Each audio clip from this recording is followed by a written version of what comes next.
Today we are going to discuss the topic elastic potential energy. Elastic potential energy. Elastic potential energy discuss करने से पहले हम लोग Hooke's law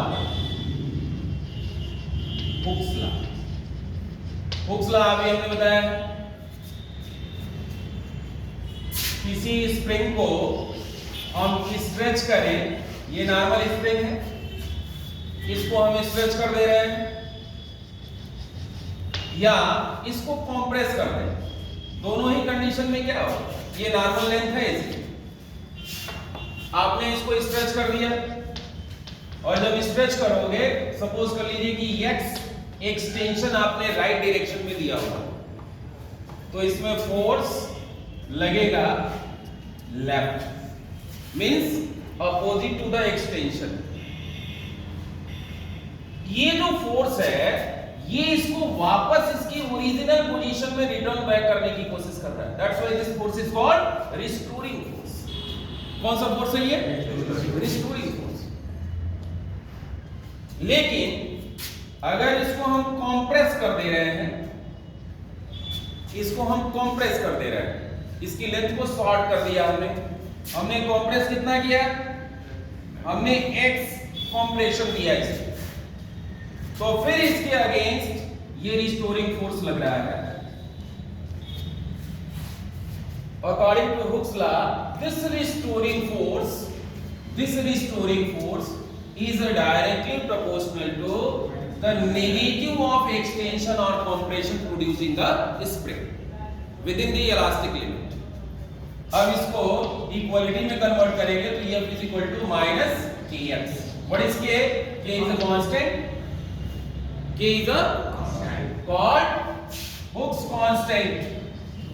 Hooke's constant or spring constant, springs constant or force constant. ये है कि इस law को यूज करते हुए हम लोग डिस्कस करेंगे elastic potential energy. Elastic potential energy हम डिस्कस करेंगे। आप देखें हमारे पास एक स्प्रिंग है जिसका स्प्रिंग कांस्टेंट K ये दिया हुआ। We have a spring having a spring constant K, and what we are doing, there is some extension in the spring. जब आप इसमें एक्सटेंशन दे रहे हो यानी इसको स्ट्रेच कर रहे हो, खींच रहे हो, तो आपको इस डायरेक्शन में कुछ फोर्स अप्लाई करना पड़ेगा। इस फोर्स को हमने लिख दिया एक्सटर्नल फोर्स। कौन सा force? External force. External force. अब ये जो एक्सटर्नल फोर्स है ये अपोजिट है किसके? Restoring force. यानी आपको रिस्टोरिंग फोर्स के अगेंस्ट कुछ वर्क करना पड़ेगा और जो वर्क आप करोगे वो इसमें पोटेंशियल एनर्जी के फॉर्म में स्टोर हो जाएगा और इसी पोटेंशियल एनर्जी को हम क्या कहते हैं? Elastic potential energy. So we can write whenever a spring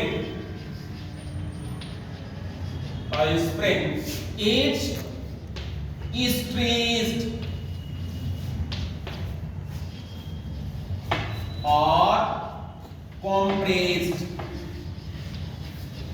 stretched or compressed, some work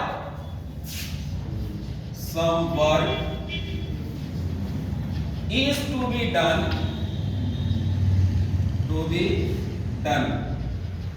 which is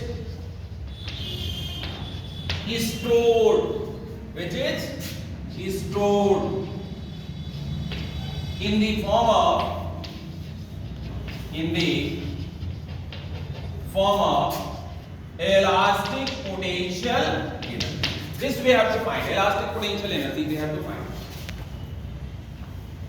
जब भी किसी स्प्रिंग को हम खींचेंगे या दबाएंगे, कंप्रेस करेंगे, एक्सटेंशन करेंगे, कुछ भी करेंगे, लेंथ बढ़ाएंगे या लेंथ घटाएंगे, तो हमें काम करना पड़ेगा। बिना काम किए, बिना वर्क किए ये होगा नहीं। क्यों काम करना पड़ेगा? क्योंकि जब हम इसको एक्सटेंड करेंगे, स्ट्रेच करेंगे, तो रिस्टोरिंग फोर्स इसका अपोज करेगा, और जब कंप्रेस करेंगे तो भी रिस्टोरिंग फोर्स उसको अपोज करेगा। यानी दोनों प्रोसेस में हमें कुछ न कुछ एक्सटर्नल फोर्स अप्लाई करना पड़ेगा। ये एक्सटर्नल फोर्स होगा कितना? ये एक्सटर्नल फोर्स होगा नेगेटिव ऑफ रिस्टोरिंग फोर्स, क्योंकि इसका डायरेक्शन क्या है? Opposite.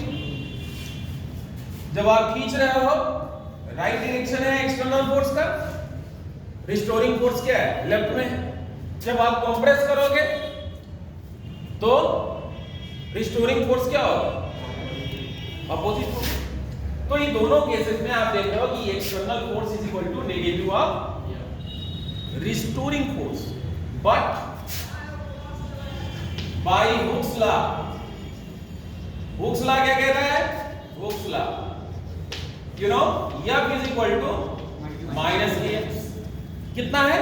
F is equal to minus kx। Hooke's law में बताया गया कि F is equal to minus kx। So what is the value of external force? So external force is equal to minus of minus kx, that will give you this is the value of external force. What it mean? It means that greater the extension, greater will be the applied force, greater will be the external force, lower will be the extension or compression, lower will be the external force. Now what will be the value of work done? So now work done by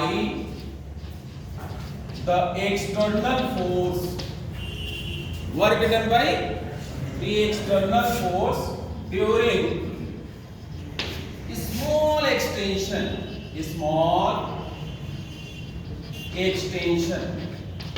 dx, बहुत छोटा सा extension dx हम दे रहे हैं।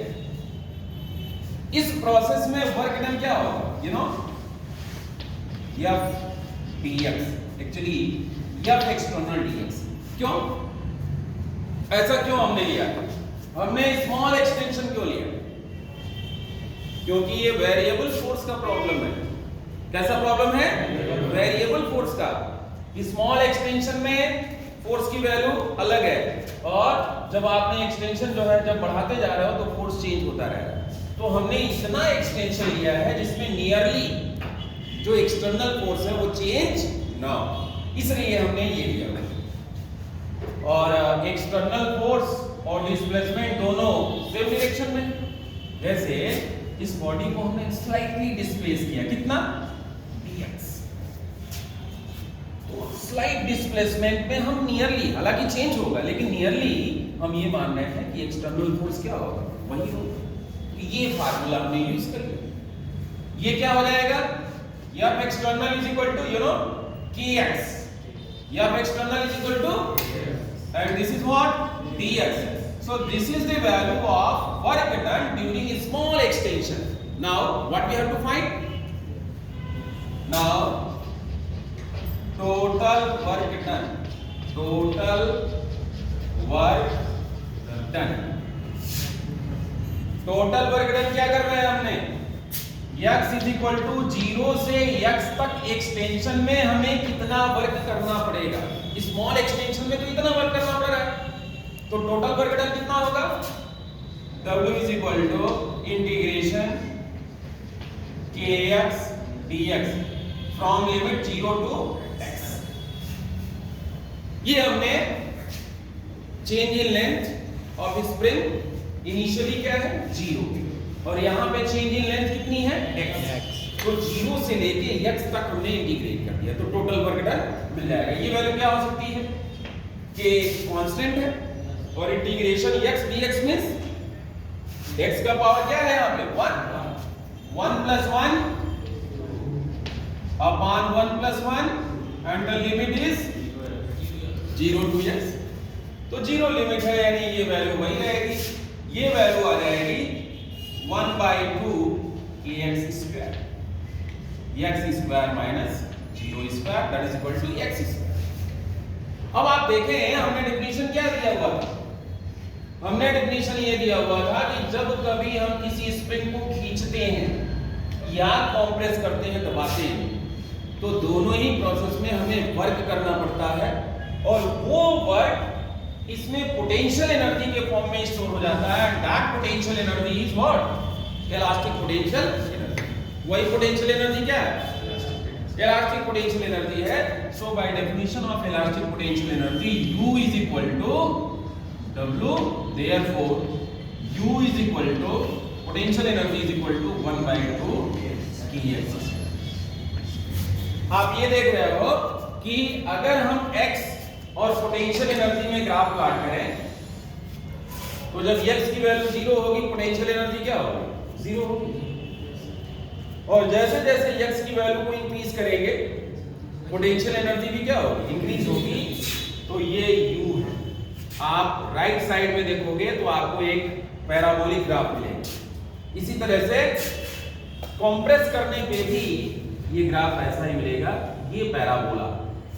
ये equation से भी दिख रहा है कि ये इक्वेशन जो है पैराबोला को रिप्रेजेंट कर रहा है, यानी u और x में जो ग्राफ होगा वो ऐसा होगा, ये रिफ्लेक्ट कर रहा है ये पोटेंशियल एनर्जी।